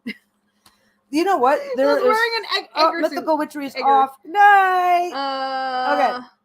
I'm off to bed. Good night, Mythical Witchery. If Jack Harkness wants to visit from the future, the future wants to visit. Okay, here's the thing. There are so many theories on this. Basically, it's like one hypothesis is that while there's lots and lots of life out there in the universe, it's actually a relatively low percentage of life that becomes advanced. So now that we've been discovered, we're being watched and occasionally examined and whatever to monitor our progress. Yeah. Right. And that's the reason why there's all these other multiple species that are keeping an eye on us. Yeah. It's like, well, there's not that much life out there, so everybody's staking their claim. I think I only watched the first episode or two of the 100. Yeah, we watched watching how much they forgot in just a couple of generations. But the funny thing is, though, like I said, turn off the electricity, and it makes almost all of our modern society useless in just like 5 years. Yeah, 5 years. Turn off the electricity in 5 years. It's useless. So now everybody's homeschooling. Like, what do you do? What's the Anunnaki? The Anunnaki are the Sumerian gods that the Sumerians give credit to for creating their society. That came down from the heavens. Brain, hey? Yeah, I'm a trivia nut to begin with. We have to go to the store soon. It's 11:30. If I have freaky space dreams, it's Peggy's fault. Yeah, I know. Have you ever seen a child if their tablets die? They freak out. Oh, I know. Yeah, or parent. Oh, their tablets. No, child. Yeah, their tablets die. They freak out. So okay. What if they're just in another dimension and we can't see them? That's a hypothesis. Christie's you know question. What? There's a hypothesis. There are people that have a hypothesis that basically says all of the above. Yeah. If what if we're in a simulation? Oh God, no. Oh my God, I love the simulation one. It's like, wait a second. That would explain all the glitches in the Matrix. So anyway, 91% of people believe that there are aliens on other planets that are more advanced than us. Peggy needs to go on random factoid Jeopardy or like ancient technology Jeopardy Arts Jeopardy. I love my trivia and I love this shit. This kind of stuff for sure. Hey, long-haired, skinny-eyed toe. Hello. How you doing? We still have people coming in. We do. So 91% of people. So the poll is, do you believe that there is more intelligent life than us? More advanced. I can't say more intelligent. Like, well, we've done all sorts of more intelligent. You mean more advanced? I mean more advanced because that might change somebody's vote. The reality is that we've got plenty of advancements that we're not smart enough to do the right thing. If it was a simulation, all the rocks and stuff that Dustin brought up would have been written out of the code. It's hard to say. Oh, the efflorescent tarot is getting a reprint? Really? It's hard to say. Like maybe that stuff is there just to make us question. Maybe that's the test and we're failing it because we're ignoring that shit. Efflorescent tarot. Wait, this isn't it, is it? Is it color? So if it says anyone's got to be more advanced than us, let's face it, we are actually really advanced. Oh, thanks for the link. Just most of our advances aren't available to the general public. Peony coin archer. Look what they're doing. Look what like just the technology to make electric cars, right? We might have the ability to go out and buy an electric car, but the average person has no idea how to build one. Yeah. So pot talk. But how did we get on pot? What? Oh, just stoner talk. Hey, stoner talk about shit, man. I get it. I was like, what? I need to see a walk through the original deck. I can't remember if I liked it or not. Yeah, our test is to find balance in our lives. Most of us don't have that shit. We gotta go, baby. We gotta go. I don't want to go. I know you're having fun. I'm having fun. I ended the poll. There. Final results are 91% yes and 8% no, with 73 votes. Nice. Totally valid. All opinions and thoughts on this, by the way, because we don't know the answers. That's why it's fun to talk about. So yeah, I expect more when I survive. But here's the thing. Okay. Magnetic levitation of trains is a thing. They're experimenting with it. That's available. It's just not available to the general public in the form of a. Look at the freaking segways and stuff that people are going around on. Yeah. That was Back to the Future shit. Okay, look at the shit. Okay, when I was a kid, I remember as a kid not having a TV at all, and then having a black and white TV for years, no fucking internet, 13 whole channels that you had to get up and go. Yeah. No remote control. Yeah. There is a saying: if this happened, life as we know it would end. Right? Well. The shit that I grew up with, life as I knew it when I was 10 years old, has absolutely nothing to do with life as I know it now. Yeah, true. Do y'all remember that damn Ethernet? Yeah, it was like 13. 13 channels. We had we had 13. Well, we had 13 on the dial, right? Like, we had 13 channels. You had to warm up the TV for like half an hour, and then you could watch. 2 to 13. You actually only had 12 Hi, Michelle. channels. Wow, this is a hell of a live to join for the first time. Hello. Welcome. We're sorry. Yeah, we've only advanced in the last. Like Robin said, we've only really advanced in the last 120 years. So there's definitely more advanced civilizations out there. Yeah. Anybody with the technology to get to us is by default more advanced than we are. Yeah, Toadstool Tarot. So the Robin question says we've only advanced in the last 120 years. So definitely there's more advanced. Yep. Yep. But the reality is, if we believe there is life on other planets, and if we believe that life has found a way to come to our planet to check us out, they're more advanced than us. We do not have this. We do not have what we need. Somehow my phone is down to 2%. I want to know more about this. Hold on, Sarah. Sarah says the Star Trek show got most of the storyline ideas from older government files they were allowed to look through, and there's a lot from the show we have in real life now. Is this true, or is this like a theory? Like that'd be really cool if that was true. I'm so here for the ride. Okay. Back in the day when they did science fiction, right? Yeah. Science fiction as a form of entertainment didn't have a lot of credibility. Right. So what they would do was make use of existing theories. Existing theories, but not necessarily. Yeah. Okay. So it's like, oh, this theory exists. So what could we imagine it look like? I remember having to hit the TV. So what can I imagine that it would look like if we could if that theory was actually reality? So warp drives, like communication or spray to close a wound. Oh, yeah, that sort of stuff. And Hi, Bohemian girl, feel better. Oh, feel better. Also, bye, Melissa. Your phone's probably died by now. Thanks for hanging out with us. Has self-ejected from the chat. Yeah, X-Files used to be known for that too, is be working. Did you with ever watch the X-Files? Not facts, but theories. Did I used to watch it. We should rewatch that. That'd be a fun one. You know what? I love the first Peggy's no 2 fun seasons. with TV. She's no fun. It gets bored after a while. Peggy, do you remember the remote control box that was a dial to the left that rotated to 3 rows? Oh my God, I remember that. Yeah, no. you pick your road and you pick your channel and yep. No. We had one and could only use. Yeah, they were weird. Bruno's decided we're done. Look at that. Right on cue. I was from the days when TVs didn't have a remote. Yeah, same. We used to turn the channel. You had to go up to the TV and turn the dial. Go turn that to channel 5. Yeah, I know. It was always the kids that were the remote, right? But no, if you think about the world as you know it, okay? In our house right now, this building was built like almost 40 years ago or something like that. We have a portable air conditioner and we cannot plug it in the living room because if we do, I blow the breaker every time I use my iron at the same time. Yeah. Because this place was not designed for that much electricity for an air conditioner. Even though it has an air conditioner duct. I think it was not designed for that many things to be on the surface. Yeah. But yet someplace being built right now has everything it needs to run basically everything. Because we just everything runs on electricity, right? Back when this place was built, you would have your TV and maybe a stereo. You didn't. Yeah. The internet didn't exist the way it does now. Yeah. Nintendo robot. I don't remember. The what? Somebody said something about a Nintendo robot. Huh. I don't know. Oh my God, Peggy! I live in a 1930s building. Yeah, in Britain, coin meters that you had to put in to watch TV. In units, really? If you were, it's to do with if you're a renter. If you're a renter in council housing. Council housing? Huh. Yeah. Oh my God. Yeah. Sophie says Sophie lives in a 1930s building and can't plug in a space heater at the same time as the hairdryer. It's the same thing. Our life as we knew it when we were younger, assuming that you're 50 plus. Yeah, Kahan, I know we're all older. I know some of you guys are younger. But if you're old, if you're like, okay, 45 plus. Oh my God, Netscape CDs we got in the mail. Yeah, yes. Yeah. If you wanted the internet, you had to get a CD in the mail. They sent it to you so you could hook up install your internet. And the CD was like advanced shit, okay?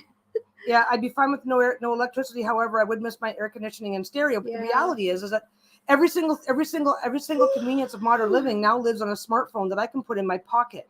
Yeah. And yet I grew up without a radio in the house. We had a black and white TV and everybody played outside. Like I can go outside. I can go outside right now. There's a park like just down there. We could go to the park some days and find nobody in it. Whereas 30 years ago you couldn't. 30 years ago as a matter of fact, they just recently. That's how Netflix started. Yeah. They just recently removed the soccer goals from that park because nobody was using it for years. Yes. AOL, you've got mail. Oh, buddy. Yep. So cool. You had to checking in with your family was like, mom leaning out the window and screaming dinner time. And if you didn't hear her, you didn't get to eat. But being continuously in touch, no matter where you are. Cell phones with internet, cell phones were new when I was 18. Yeah, floppy disk drives. Installing Doom was like 10 CDs. Yeah, I remember floppies. 10 floppies. Proper, like actually floppy Yeah. floppies. I remember those. Yeah, I had to explain to it what a beeper was. So the world, as we know it, technically doesn't exist anymore. Thanks for 11 months, Soulful Stories. You cannot go in to a bank and ask for a paper check and write a check. You can't do it. Oh, baby boy. What a sweetie. I know he's being such a doll right now. He's such a good He's boy. ready to do something. Do you need to We're do not things? doing anything though. Yeah. I remember computer Have games. we given you guys the update on this poor little monster? Yes, we have. I don't want to belabor it because he hasn't even had his appointment yet. Yeah. He'll be happier. He's just getting teeth removed. Probably all of them. But he doesn't chew. He's happy and healthy. He never chews. He's happy and healthy in every other way. So getting the teeth out. He's a very strict producer. It's true. He decides when we're done. I remember when Pterodex didn't come with guilt edge, lol. I think guilt came before unguilt. Well, I remember when getting a Pterodeck was not easily done. No, that's true. I remember where it was not easy. Yeah, typewriters. We can spam members can spam the Bruno emoji now. Well, okay. I remember typing a report for school took an hour and a half. Because if you made a mistake, you had to pull it out and do it all over again. You could. Yeah. Electric typewriters didn't exist for me at that point. Then they came up with electric typewriters. Then you could backspace and fix it. But now it's just all on computer, and I can do things. And I'm a slow typer, so. Yeah. Yeah. Are they starting to wean out checks now? Well, you can't just go into the bank and. You remember how you spelled going into the bank and just get a check and do your stuff? Sorry. Now you can't. They stopped doing that a long time ago. Yeah, see, we had dachshunds that had to have all teeth removed. Didn't affect them at all. They were so much better after the removal. Yeah, exactly. Yeah, that's what we're doing. He's got really bad teeth. He's a diabetic though, so his teeth are constantly in sugar. It's the nature of being diabetic. His mouth is marinated in sugar. His teeth are getting bad. He's not a chewer to begin with, so as long we already put his hard food in water so because he just swallows puts it in his mouth and swallows it. So he's gonna be so much better off, and he's also getting to the. He's already lost almost half his teeth, so it's just that as he gets older, we don't want to have him in a billion times. But he's also got that rancid bad breath that tells you that if he's not already getting mild infections, he's gonna start getting them. I know, and sometimes his tongue sticks out now, so I can only imagine that once his teeth are out, you're gonna see his tongue hanging out sometimes. With dogs, it does. He's been diabetic now for officially half his life because he got diagnosed at 5. Yeah. He's insulin dependent, whereas cats can go into remission, dogs can't. So 2 things happen with dogs. They go blind. When dogs get diabetes, it's always type 1 diabetes. Yep. Insulin dependent. Injections twice a day. Injections twice a day. So there's 2 extremes that happens. If you can get them under control quickly, then they stay under control and have normal lifespans, which he got under control almost immediately. There's a lot of accompanying things that often happen, like diabetic dogs are at really high risk for pancreatitis. But for the most part, as long as you can keep their blood sugar into a good range, once you can get them stabilized, they tend to stay stabilized. Hi. Yes. Okay, he might have a bit of instability right after he gets his teeth done because he may not want to be eating much. But all we got to do is just check his sugar and give him a little bit. Check his blood sugar. Because you can do the same test that you do as a human. Yep. Check his blood sugar, and if his sugar's down, just give him a little bit of honey or something and bring it back up. Yeah, Amy says I had a cat with diabetes, shots twice a day. She lived 17 years. Yep. He's 10 now. He's 10 now. He's 10 now. He's been diabetic since he was 5. Yep. And he's great. He hops up. Or no, since he was 3. 5. He was 5. Yeah. When it's time for his shot, we literally just pointed a piece of furniture like a couch, and he'll hop up, and he hops up and turns around and shows me his butt so I can give him his injection. Give my shot. Once they get you know what? The biggest strain. Wait, Lightning. Wait, I watched your Citadel video twice and forgot I ordered the special edition when I watched the first one. Then again, now I have 2. You ordered 2 special editions? Oh no. Well, now you have one to gift for a friend. This is why we write down our deck purchases. Yeah, you know the biggest stress. I know you're not alone. I've heard other people say they. The biggest stressor of having a diabetic dog is the stress that you inflict on yourself. It's true. The hardest thing was when he went blind, but honestly, he did so good blind. Once we stopped stressing, he just relaxed. Oh yeah, and it got super easy much after better. that. But yeah, it can be. I'm so sorry. Yeah. Oh, that's so tough. Yeah, we know that every day with him is a gift because you never know. Like he's his organs and stuff are under more strain. That's just how it is. But apparently, typically dogs don't have the same issues people do with diabetes. Yeah. But the blindness thing is... Well, the worst thing we have with him is that depending on your standards, you could consider him to be incontinent because you have to keep water down at all times for a diabetic dog. Yeah. When there's sugar spikes, they get really thirsty, and if you don't give them water, they can get really distressed really fast. They can get distressed, but and there's sugar spikes. But he's puppy pad trained, so we don't have accidents ever. Nope, we have a puppy pad down all the keep time, it so he down. can always go when he needs to go. That's an inconvenience, but he's a small dog, and he's puppy pad trained, so it's only an inconvenience that we're. So yeah, that's no big deal. And you have to praise him when he does it. But like, he doesn't. Oh, you peed in the bathroom all over the puppy pad again. Thanks, buddy. Good job, boy. Good job. But yeah, that's a very good point. It does depend on if you find out in time. Yeah, late diagnoses are much harder to deal with than early diagnoses. We got lucky with him. We did. Yeah, we actually got lucky because we took him in for a checkup. I think we got him diagnosed within the first 6 months of him being we took him in for a checkup. We took him in to see the vet. And the vet goes, "Oh, congratulations! He's thin now. He lost a third of his body weight. This is awesome." In like 3 months. In 3 months. And we're like, that's not right. A little odd. That's not okay. And they said, well, if you really want to, you could check his blood sugar. I said basically I have a blood sugar meter at home because I have one. And I was like, can I just check his sugar and see? She's like, well, yeah, if you're worried, you can do that. Yeah, and like she had to offer. We said, what about? We had to take him to emergency. We said, what about his blood sugar? You know, what about like we were mad. We said we're mad about it. Yeah, we said we're a little concerned. He lost that weight way too fast. Yeah. No. It's really good that he lost the weight, but you know. Well, if you're concerned, no, he went blind though. Oh yeah, he did. He was temporarily blind. He went blind within 6 months. We got him the surgery. No, not 6 months. Within like 3 months. He got diagnosed in July. He was fully blind by October, and we got him his surgery like a couple months later. And because he was so young, I think if he'd have been older, he adjusted pretty well. He did really well. Blind dogs do really well because they rely on their other senses so much more. Yeah, there's a whole lot of things. But no, he's good. He has perfect vision now. Better than before. If your dog is completely blind, there's so much you can do to make their life super easy. If he had been older, he is 10 years old now. He just turned 10 in April. But no, he's done really well. We've been very, very blessed. But yeah, when we found out he had diabetes, they're like, oh, we're really concerned that he lost that weight so fast. Oh no, it's really healthy for him. They were. She literally was like, "You've taken so much of his years. Yeah, added so much years to his life." And we're like, we didn't diet the dog. Like, what about testing it? You know, it's like, well, what about testing him for diabetes just in case? We asked them. Yeah. Oh, that's not necessary. If you're worried, go ahead. And like, we literally had him in emerge the next day. They didn't offer. They can test blood sugar. We changed vets. Animals. We have a much better vet. They said, "Oh no, we've had diabetic dogs before. Blah blah blah. He's fine." And we're going, well, you know, what about? And then we, you know, it's like, then she's like, anyway, we insisted. She's like, well, we have a blood glucose meter at home for my wife. So, and then they wouldn't call me back. I was so mad. His blood sugar was super high. And we called him when his blood sugar was like 35. What did we do? Higher than that. Way higher. It was off the chart. It couldn't register. It was so high. What did we do? They finally called us back. I think it was the next day. It was like, the next day. Oh, it was terrible. We were so pissed. We changed vets. We got a great specialist. I left a really shit review saying, hey, thanks guys for almost killing my fucking dog. And they came back and said, they came back and tried to educate me that, you know, blah, blah, blah, diabetic dogs, this and this and this. And I just came back and I said, our dog's blood sugar was 35 and we had to take him into an emergency hospital where they told us that if we'd have left it like that for much longer, he could have just simply collapsed and died on the spot. So no, you're full of shit because we've already been talking to a specialist. Don't fuck with Peggy. Just don't fuck with Peggy. And then somebody else came in and said, blah, blah, blah. No. This is awesome. Like my dog is this and this and this. And they're giving him great care. And he's got cataracts. I said, if your dog has high blood sugar and cataracts, it's already too fucking late. Get him into a different doctor and get him on insulin right away. Yep. And for some reason, they all stopped responding to me after that. Yeah, I was so mad. We were pissed, but we got a good vet recommendation. And that review is like still one of the higher up reviews. It's had so many views. It's had so many views. But it's one of those things.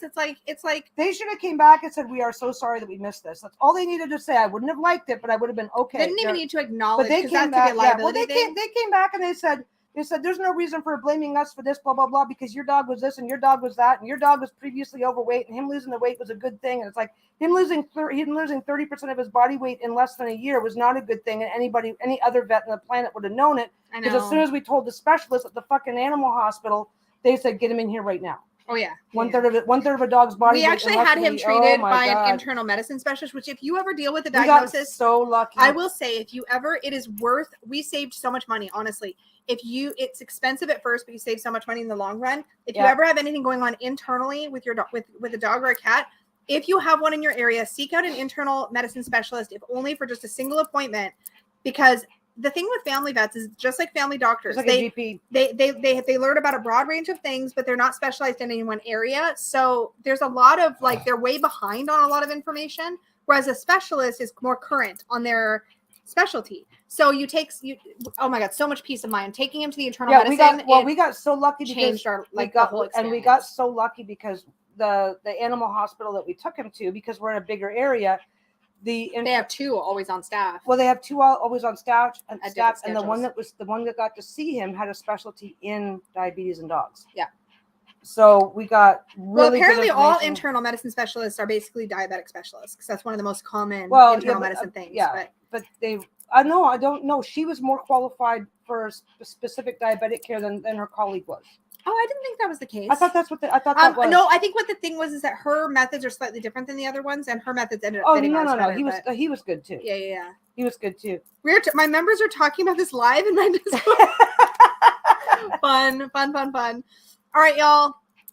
Oh, Sophie, I went to my old doctor saying I didn't feel well. They sent me home saying I was fine. 3 hours later, I was in the emergency room center with a suspected heart attack. Wow, that sucks. This is the scary thing, right? Like, and I think we automatically assume that just because someone is a fill in the blank, that they are going to have all the answers and always make the right calls. They constantly you need to lose weight.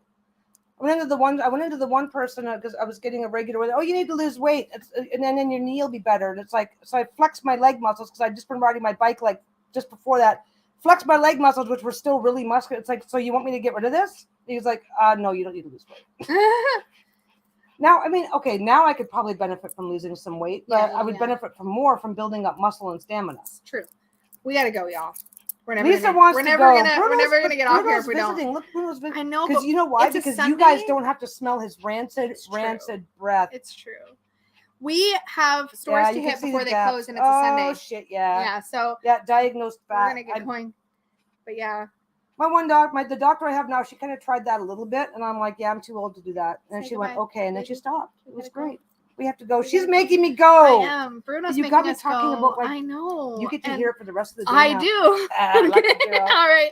Lucky girl. Have a good rest of your day, everybody. Thank you so much for hanging out.